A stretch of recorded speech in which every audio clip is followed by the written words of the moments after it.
അധ്യായം 6 24 മുതൽ 30 വരെയുള്ള വാക്യങ്ങൾ. പാപപരിഹാര ബലി.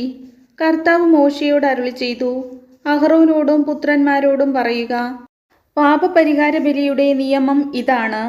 പാപപരിഹാര ബലിക്കുള്ള മൃഗത്തെ കർത്താവിൻ്റെ സന്നിധിയിൽ ദഹനബലി മൃഗത്തെ കൊല്ലുന്ന സ്ഥലത്ത് വെച്ച് തന്നെ കൊല്ലണം.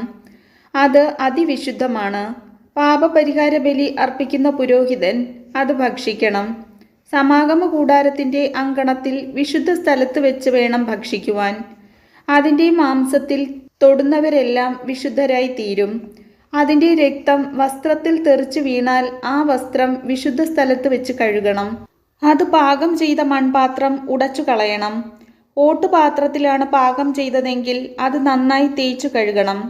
പുരോഹിത വംശത്തിൽപ്പെട്ട എല്ലാ പുരുഷന്മാർക്കും അത് ഭക്ഷിക്കാം. അത് അതിവിശുദ്ധമാണ്. എന്നാൽ വിശുദ്ധ സ്ഥലത്ത് വെച്ച് പാപപരിഹാര കർമ്മം നടത്താൻ ബലിമൃഗത്തിൻ്റെ രക്തം സമാഗമ കൂടാരത്തിലേക്ക് കൊണ്ടുവന്നിട്ടുണ്ടെങ്കിൽ ആ ബലിമൃഗത്തെ ഭക്ഷിക്കരുത്. അതിനെ അഗ്നിയിൽ ദഹിപ്പിക്കണം. കർത്താവിൻ്റെ വചനം.